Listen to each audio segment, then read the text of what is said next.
what's right. Fight for your life.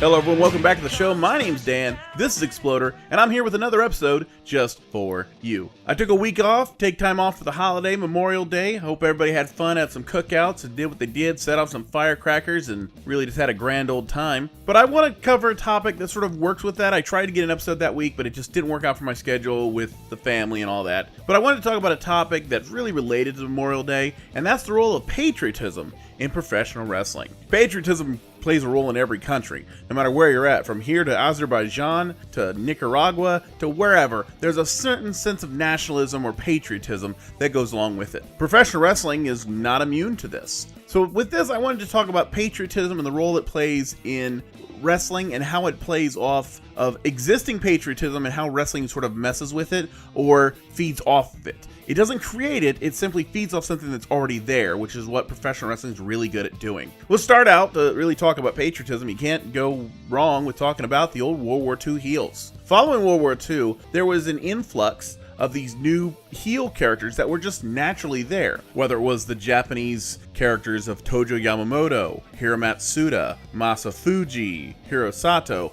and the like. And then, of course, there was something to do with the Germans. Of course, the Nazis or the Nazi sympathizers, like Fritz von Erich, the blonde-haired, blue-eyed German heel who played college football in Texas, or Karl von Hess from the Third Reich stronghold of Omaha, Nebraska. Yep, all these kinds of gimmicks really played off existing, I wouldn't say prejudice, maybe prejudice against the idea of Germans or Nazis. And this was just coming off World War II, and you really can't blame them. I mean, let's talk about real quickly, but we're talking about comic books, which is a topic I'm going to get to, the role of wrestling in comic books, and it's actually a more unique link than you might think. Say that 5 times fast. But in comic books, the first issue of Captain America was of Captain America punching Hitler in the face. So again, this popular sentiment that was already there, the Marvel Comics didn't make that up. It was already there, that sentiment that you got to do something for Hitler, and they just created a character that did that.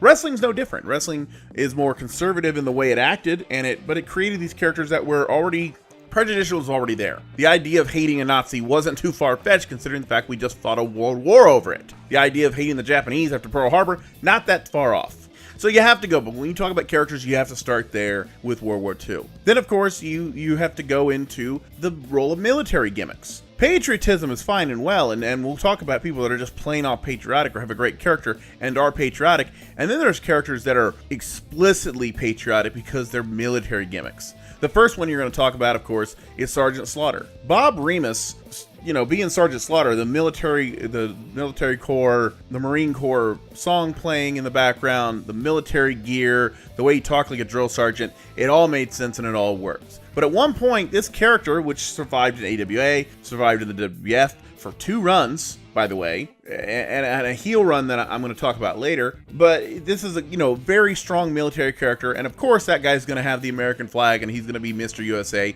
to the point where he's on G.I. Joe, the animated series in the 80s, which, quite frankly, an animated show meant to sell toys in the 1980s about the U.S. military, that's the most 80s thing you could probably imagine, and it's really, really strongly American. So there's that connection, and then the wrestling connection. I mean, Sgt. Slaughter is the tops when it comes to this kind of patriotism. Then, of course, it got to the point where you could have really anybody with a military name and could sort of get over in a way or another. Corporal Kirchner, who was a legit member of the 82nd Airborne, played a character named Corporal Kirchner, ended up in Japan and becoming Leatherface. That's a weird transition for your career. Ranger Ross, a real paratrooper, who supposedly, according to Raven, became a bank robber called the Motorcycle Bandit. Heck, even Greg Gagne and Don Kernoodle got in on this. G.I. Bro, Lieutenant Loco. Wait a minute. Military gimmicks are always the baby faces. That's the one thing you could always count on if you had a military gimmick, except for the one exception that I'm going to talk about later. But most of them were military. They were baby faces by default because they were pro-America, and that by default made pretty much anyone against them anti-America. See where I'm going with this? The one exception, and this was sort of weird because it was WCW, and I don't know if it was just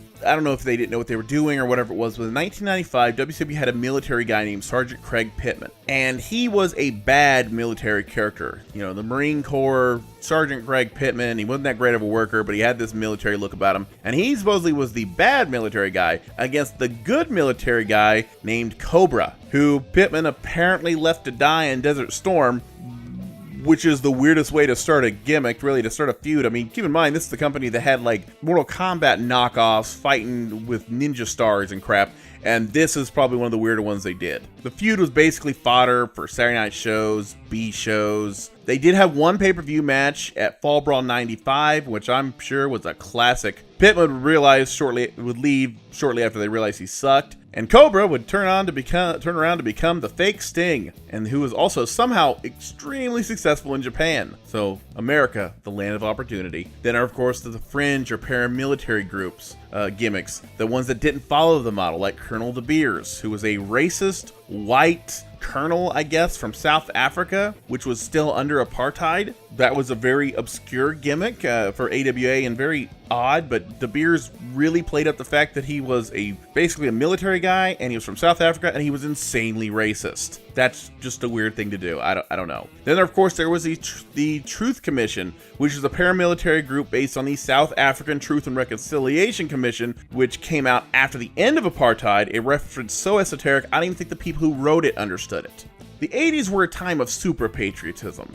Maybe to the point of jingoism, the idea of not just loving your country, but really liking the idea of going to war with other countries. Height of the Cold War, the idea that the United States was sort of in everyone's business, and I don't want to get into politics, that's not the point of this podcast, but at the time, we were in Grenada. Quick, if you have the ability, don't pull up Google, think in your head where Grenada is on a map. Wherever it is, I guarantee it's not there. Because I'm asking you the question right now, I don't know where Grenada is, and I'm asking the question. That's how small and insignificant Grenada is, and yet we found ourselves there because we were trying to stop communism. So super patriotism at the time really made sense. Of course, the US forces were always good, foreign menace always bad. Pretty simple, pretty easy to do. Now, of course, there was the Iron Sheik, the evil Iranian, which was on the heels of the Iranian hostage crisis during the Carter presidency. He was an evil Iranian, carried an Iranian flag. Never mind that he was a bodyguard for the US-backed Shah, defected and then coached the US Olympic wrestling team. He was wearing curly boots, damn it. He's evil. Then, of course, there's tying patriotism to their top stars. There was Mike Rotunda and Barry Windham were the US Express. And you'd see this now and again on the lower card, but really as you got higher on the card, you would see something more patriotic. Of course, Hacksaw Jim Duggan came to the ring with a 2x4 and the American flag. He started USA chants, and this is all despite the fact that he's the kind of guy that the Mid-South Jim Duggan would probably kick the crap out of. And of course, you can't talk about patriotism in the 1980s in pro wrestling without talking about Hulk Hogan. Hulk Hogan, by 1991, was placed against Sgt Slaughter, and again, I will get to that, as the embodiment of America. He carried the American flag. His shirts would often have the American flag or some kind of American imagery on them. His song was called Real American. If you can't, I mean, there's no way to get more American than that. Hulk Hogan with an American flag with the song Real American facing a Russian or, later on, an Iraqi sympathizer. You can't get any more American than that. Again, the biggest babyface was the most patriotic, so it just made sense. Even Dusty Rhodes could be argued that was really patriotic if you really think about it. Yeah, he didn't come to the ring waving the flag like Hogan or Duggan, but he was literally the American dream. Now that means a lot of things to different people, but the WWE really played that up. He was just a common man, working hard with his hands. I almost sang the theme song there, not gonna. But a hardworking man in the 1980s, that's about as patriotic to me as it gets. So again, you tie in babyfaces to this patriotic idea, and that's one of the things they did in the 80s, and they did it really well, honestly. Then, of course, you have the torn from the headlines foreign villains, whatever they were. And of course, the Iron Sheik in the 70s and 80s, you know, the Iron Sheik coming off the Iran hostage crisis. You have the Iron Sheik beating Bob Backlund in a, let's say, controversial fashion with the towel being thrown in, and then in January of '84, the immediate rematch, the immediate return. They bring in Hulk Hogan. Hulk Hogan beats the Iron Sheik and becomes the embodiment of America, defeating the evil Iranian, and that's where it started. January '84 started Hulkamania, and it was on the heels of beating a foreign heel. So of course you're going to tie this to patriotism in some way or another because Hulkamania started on that very premise. And of course, in the 80s, you have the Soviets, the height of the Cold War. We didn't know it at the time, but it would be like the last decade of it. But the height of the Cold War, you had Ivan and Nikita Koloff with Crusher Khrushchev, and the NWA as the evil Russians, evil Soviets, did that very well. And of course, Ivan Koloff was at one time the WWF champion, so he played that role really well in WWF and the NWA, Jim Crockett, and so on. And the WWF itself, you had the Bolsheviks, Nikolai Volkov and Boris Zhukov, despite the fact that Volkov was born in Yugoslavia and Zhukov was from Virginia. Yeah, and used to be Private Jim Nelson. Look that up. Then, of course, you have Sgt Slaughter allying with Iraq right before the Gulf War started. Couldn't have seen that coming. Of course, the story is Iraq invades Kuwait over an oil dispute, and around this time, Sgt Slaughter is brought back. Now, the original plan, according to Bruce Pritchard, and I've heard this before, so I have no reason to doubt his authenticity, the idea was that they were going to turn Tugboat. Fred Ottman, Shockmaster, Tugboat, Typhoon, what have you, and he was going to become Sheik Tugboat. Why they were going to keep the name Tugboat, I don't know, but he was going to turn on Hogan. He was Hogan's best friend. He was going to turn on him, and that was going to be the U.S. versus the Sheik versus Iraq. And then along the lines, Sgt Slaughter came back, and it just made more sense to use Sgt Slaughter because that's a bigger turn. It's a bigger character. It's, quite frankly, with all due respect to Fred Ottman, a better worker, a better character to play off of Hogan. So Sgt Slaughter shows up and wears the military uniform and the beret and the whole gig and starts talking very nicely about General Saddam Hussein, who is, of course, the dictator, let's call it what it was, of Iraq. Now, this is right before Desert Storm. So there's this popular sentiment of they shouldn't be there. The United States is not happy about it. They're sort of rattling the rockets, a little bit of don't you do that type stuff. And around this time, the WWF goes, hey, why not? Let's create, in response to the environment around them, let's create an Iraqi heel. Sgt Slaughter became that Iraqi heel. Now, the problem was they made him this Iraqi heel, and then the United States went to war. Then we went to the Gulf War, and then it became a problem because now you have a character that along with General Adnan and Colonel Mustafa, who, once again, Iron Sheik with a slight gimmick change, going from Iranian to Iraqi, which is weird if you really know anything about those two countries' histories, but I digress. So now you have a guy who's allying with Iraq, which is actively a country we are against in a war. Now, the war didn't last long. The Gulf War was not that long when you look at war. I mean, you look at World War II, it lasted years. World War I lasted years. Vietnam lasted way too long. Korea even lasted a while. The Gulf War didn't last as long, so it's not as... But in the middle of this conflict, you have somebody on television who is actively campaigning or actively supporting the enemy, the national enemy. And some people say that's too far. I don't know. I'm not exactly a big fan of the idea of too far. I don't think anything goes too far. But it certainly affected the buy rates. The WWF famously tried to go to the LA Coliseum, which is outdoors, and it became a security issue. And remember, Bruce Pritchard also covered this, was that the Super Bowl that year, as we're at war, the Super Bowl that year was covered by extra security and things like that, but the U.S. government foot the bill. And when it came time to WrestleMania, they'd said it would cost this many $1 million to do it, but you're gonna have to pay it. And they were having trouble filling a 100,000 seat arena, and it was outdoors, and it was a security concern, and oh yeah, your top heel is supporting, at least on television, supporting Iraq.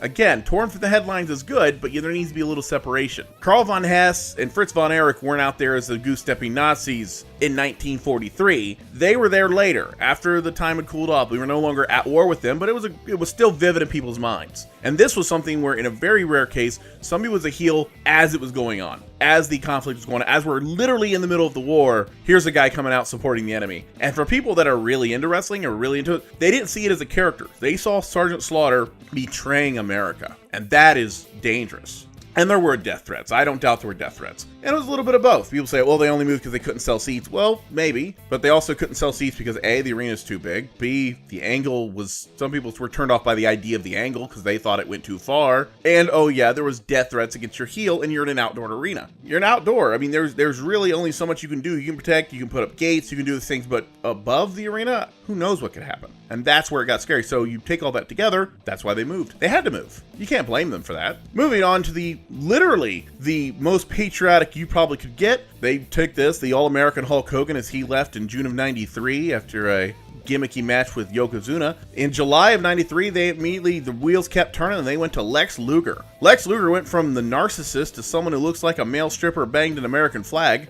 often against foreign heels like Yokozuna, supposedly from Japan, and he was eventually set up with a feud against the evil Finnish guy, Ludwig Borga, which didn't happen because Borga got injured. And oh yeah, by the way, about Ludwig Borga, just a little side note, he was an actual Nazi. Yeah, he campaigned on basically a really racist he went back to Finland, ended up in parliament, and basically got known for being a straight up racist. So he's gone. He passed away. He committed suicide a few years ago, but still a racist, still an asshole. So the hell with that guy. But I digress. And during the 90s, not only that, with Lex Luger wearing the American flag on his trunks. I mean, literally the American flag mixed with Chippendales, whatever you want to call it, on top. If you think that isn't patriotic enough, if you look at that and go, nah, he could have way more America. That's right, the WCW and WWF employed a guy in the 90s called The Patriot. He wore an American flag mask, American flag tights, and he carried an American flag. His WCW tag team with a pre-Buff Bagwell, pre-Skank, pre-Man Whore Buff Bagwell, named Marcus Alexander Bagwell, the tag team was called Stars and Stripes, in case subtlety was a little too much for you. The only way this guy could be more American was if he had the Constitution tattooed on his ass, and I'm not 100% sure he doesn't. He had a run in the WF where he defended the red, white, and blue against the evil foreigners from Canada. They were really stretching for foreign heels back then, weren't they? My goodness. Start 91 with evil Iraqi, and by 97 you're fighting those evil Canadians. What, was Switzerland busy? Like, and when you talk about America, of course, you have to talk about Kurt Angle, a legitimate Olympic gold medalist. Broke it with say it with me, broken freaking neck. Yeah, that should have been a t-shirt. It might have been, I don't remember. He still has the American flag on his tights, and combined a cocky assuredness with his skill and unrepentant patriotism. Again, if that's not America, I don't know what is. Now, of course, the patriotism, basically the idea of patriotism about your own country is one thing, but patriotism against, or maybe even jingoism against the world around you, comes back from time to time. In 2003, leading up to the Iraq War, the second one, France was famously against the U.S. invasion. Out of a public screw the French sentiment, the same one that brought us freedom fries, came René Dupree and Sylvain Grenier, La Résistance, the French wrestlers who carried the French flag and wore berets. Constantly finding baguettes was a bridge too far, though. What's worse is that sidekick Rob Conway was an American who sympathized with those French bastards, which in a way made him worse, at least to the crowd. Now, Grenier got heat because he sucked in the ring. Dupree got heat because, well, he was young and he got basically that heat with Bubba Ray Dudley. But Conway probably got the most heat out of all of them because he was an American who betrayed America to agree with the French that we shouldn't jump into a war in Iraq. Not the best reason to become a heel, but, well, freedom fries. So here we are. Speaking of this time in history where the United States is invading Iraq and they're again creating heels based on this sentiment, this, again, us versus the world, America versus everyone else. There's no other way to put this, but let's just say, Raw once held a debate between Harvard graduate Chris Nowinski and Scott Steiner. I don't even know what to say to that. I just want to remind you that it happened. Dear God, it happened. Oh my God. Oh man, I just remember that. Oh my God. Moving on. And of course, they even do that today with John Cena. Whenever he shows up and he looks like JBL, he does the Marine salute, sort of very patriotic merchandising and things like that. So there's always that. I remember the pay-per-view they did, Capital Punishment, which was very patriotic. It was in DC. Actually, it was the night that the military, it was the night that they killed Osama bin Laden, which, again, I don't think there's anything more patriotic than that. Having a wrestling event in DC, WWE, John Cena's in the main event. He gets on the house mic and goes, hey, by the way, we just killed Osama bin Laden. That's, wow. That is patriotic, little jingoistic, I don't know, but man, that's something. So why do we do it? Why does wrestling and patriotism collide? Why does it work together? Why does it mesh so well? Well, quite simply because, like I've said before, wrestling, like all forms of entertainment, whether it's comic books or music or television or movies, are a reflection of the times around it. Everything is in context. Following World War II, a guy named John Wayne made a heck of a career doing movies like Sands of Iwo Jima. Movies that were, there were westerns, and then there were the blatantly patriotic, blatantly World War II centric military films. I saw Sands of Iwo Jima back when, oh man, I was in college. And for the record, my college degree, which I am using for a podcast, so you see how well that went out, is in history.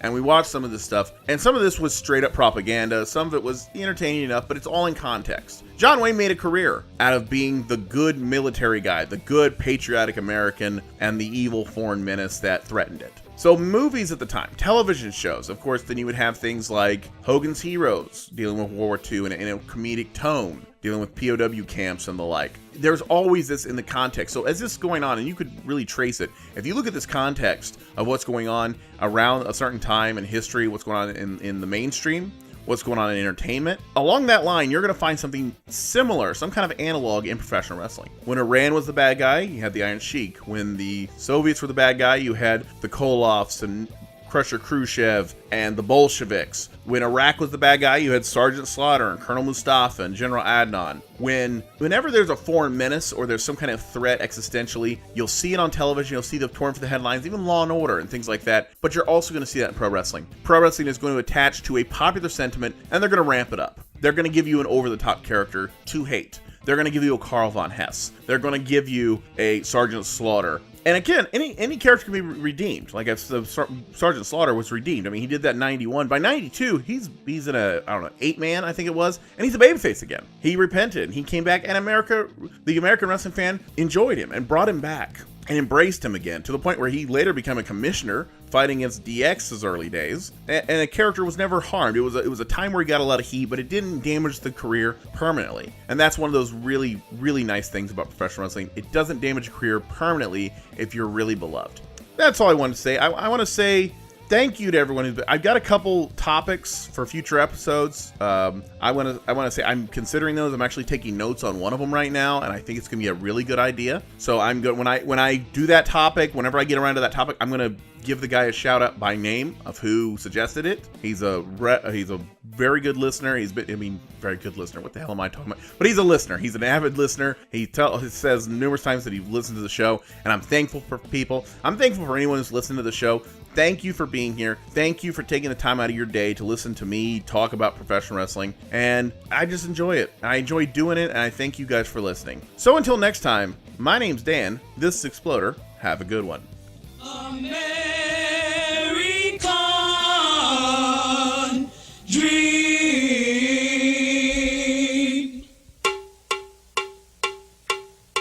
He's just a common man.